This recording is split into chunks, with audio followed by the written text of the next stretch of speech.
4 ans d'écriture d'un poème par jour. L'affaire avait commencé 8 ans plus tôt, puisque j'avais commencé le 1er avril 1992. C'était une farce que je me faisais à moi-même, mais qui est devenue sérieuse. Et on a là les 4 années qui correspondent à 2000-2004. Le poème est daté du jour, il est localisé, et il doit être fait entre 0h 1 minute et 23h59 minutes, quand on veut, mais après on ne peut pas y toucher, on ne peut pas le retoucher. Il est le poème qui a été fait ce jour-là, tel quel. Il peut être écrit à la main, il peut être écrit sur un ordinateur, il est de toute façon, s'il est écrit à la main, il est recopié sur un ordinateur le jour même, ou le lendemain, peu importe. Et voilà, il est frais du jour, comme les œufs. Je ne reprends pas les poèmes. Ces poèmes-là, attention, c'est cette situation d'écriture du poème du jour qui est particulière, qui n'a rien à voir avec d'autres projets de poésie où j'ai le droit de, comme tout un chacun, de reprendre et de corriger, de remettre sur le métier, comme disait l'autre. Là, non. Parce que c'est le poème du jour et que il est représentatif du jour, il est le reflet de ce jour-là. Avec ses trucs magnifiques et ses trucs pitoyables, peu importe. Et pour moi, le lecteur doit entrer dans cette logique-là. C'est-à-dire le lecteur doit lire un poème du jour comme un poème du jour. Mais il y en a beaucoup, puisque c'est tous les jours, donc il y en a 365 par an. Et là, il y en a 4 fois 365, 1460 poèmes. Ça peut apparaître un peu comme un journal. C'était pas, quand j'ai commencé ça, j'avais pas du tout en tête l'idée de faire un journal. L'image du journal m'est revenue un peu dans la figure quand j'ai dû relire. Quand j'ai dû relire les premières 4 années Navel, un jeu de vieux, publié chez POL. Quand j'ai dû relire du jour les 4 années suivantes, publié chez POL. Celui-ci. Quand je relis l'image d'un journal, pas forcément intime, mais quand même, me vient très fortement dans la figure. Je suis un peu surpris, parce que la plupart du temps, ce sont des poèmes que je n'ai pas relus depuis 15-20 ans. Donc oui, il y a écrit tous les jours, c'est la définition du journal.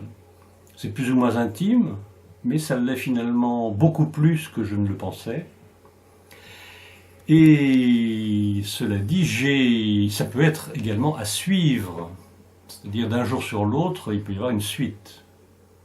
C'est le cas d'ailleurs dans cet ensemble-ci, puisque je me suis intéressé à une gravure de Gauguin, Manao Tupapao, une très belle gravure du temps des Marquises. Et je l'avais avec moi pendant ces 4 années, je l'avais toujours sur moi, dans ma poche. Et le début de la composition du poème, c'est le regard sur cette gravure. Alors ça c'est la peinture, c'est pas la gravure, ça c'est la peinture. Gauguin raconte qu'il est aux Marquises, il a son ami, sa grande amie, son amour, et il rentre tard le soir, la nuit, dans la maison, et il voit son ami de dos, couché sur le côté, et qui est dans une situation d'angoisse, de terreur.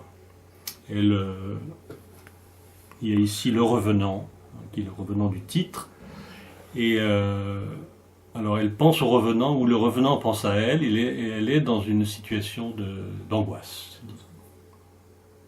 Voilà. La gravure est très noire, là il y a beaucoup de couleurs, il y a un jaune très fort, alors que dans la gravure c'est beaucoup plus éteint, beaucoup plus noir. Alors oui, il y a cette continuité du dos, du revenant, de l'angoisse, de la terreur, fait partie du livre, un peu en continuité. L'image de Gauguin est une image assez sombre et assez angoissante, et en même temps une image du désir, oui, parce qu'il rentre à la maison pour la nuit, et il est dans une situation de désir sexuel, tout simplement. C'est presque dit dans le court texte de son journal à lui, qui s'intitule Noa Noa, où il raconte cette anecdote. Et il y a toujours alors une ambiance érotique très forte, aussi bien dans la peinture de Gauguin que dans ses gravures. Alors ça, je pense effectivement que ça innerve les poèmes. Oui, sans doute. Vous savez, il y a beaucoup de peintres, évidemment, peignent des nus depuis l'éternité. Et il n'y a pas tellement de nus dans la poésie, en fait. Et c'était peut-être une envie pour moi de faire ça, de faire des nus en poésie. Alors Ananoan ou Ananoana, c'est le nom que je donne à cette femme qui est couchée dans l'image. Je pense que c'est un nom qui doit traîner dans les journaux de Gauguin ou les peintures. Parce que dans la gravure, il y a toujours le titre qui est gravé aussi par Gauguin lui-même, à côté de sa signature. Donc voilà, c'est l'or de Pétrarque, c'est Elsa d'Aragon, c'est toute l'image féminine qui est dans le poème, comme ça. Il y a une très jolie anecdote à propos de Gauguin, quand il est aux Marquises, précisément sa compagne Maori, il a une reproduction de l'Olympia de Manet au-dessus de son chevalet ou de sa table de travail, et Ananoan, son amie, lui pose un jour une question. Elle lui dit « C'est ta femme ?» Mais il ne sait pas trop quoi répondre. Oui, de certaine façon, picturalement, c'est sa femme, et ça n'est pas sa femme. C'est ta femme? Sous-entendu, c'est ta femme à Paris. C'est ta femme de Paris. Or, l'épouse de Gauguin était danoise, d'ailleurs, ça n'a rien à voir. Je ne sais pas si on y voit en filigrane ma vie intime, parce que le jeu de la poésie n'est pas le jeu du poète, c'est un jeu partagé. Enfin, j'espère que si ça marche bien dans la poésie, c'est un jeu qui doit être partagé. Donc c'est pas ma vie intime qui est dans l'affaire, c'est le désir partagé, voilà. Et aussi le partenariat, si on peut parler d'un partenariat amoureux. Il faut que le partenariat amoureux soit là, mais voilà, je ne raconte rien de particulièrement personnel, ou tout. Mais c'est quelque chose de partagé, c'est pas quelque chose qui n'appartiendrait qu'à celui qui met son nom sur la couverture. Il y a des formes différentes de jour en jour. Il peut y avoir des poèmes longs, il peut y avoir des poèmes très courts, il peut y avoir un poème de métro fait dans le métro, il peut y avoir un poème de 2 vers lancé comme ça tout seul, il peut y avoir une suite d'alexandrins en terza rima, comme le faisait Dante. Bon. Alors là, c'est la liberté totale, c'est-à-dire je n'ai pas de... Personne ne me demande rien dans cette affaire et je décide librement, à l'envie. Le poème est frais du jour comme l'œuf, mais on ne mange pas un œuf tous les jours, donc on a le droit de changer de menu. Ben voilà, là, la forme change, ça saute du coq à l'âne du point de vue de la forme. J'aime bien ça dans les livres de poèmes. Plutôt que de s'enfiler 150 sonnets d'un coup. Bon.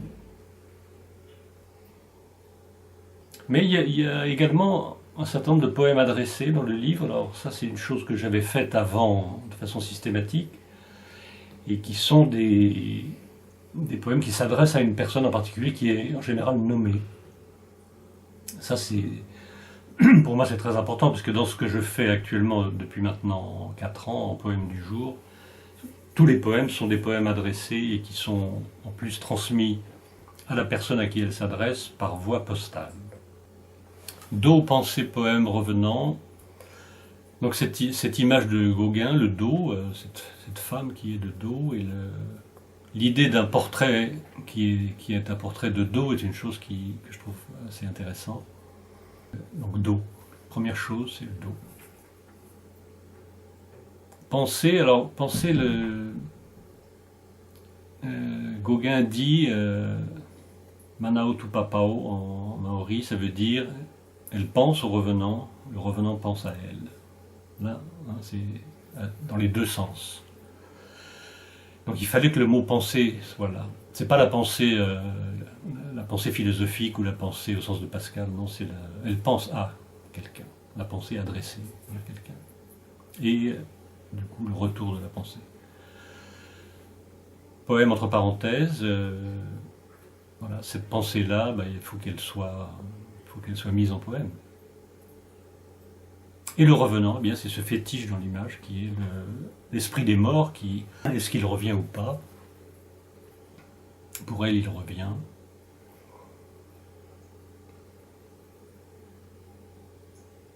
L'esprit des morts revient. On l'appelle peut-être. Les morts ne font pas que mourir.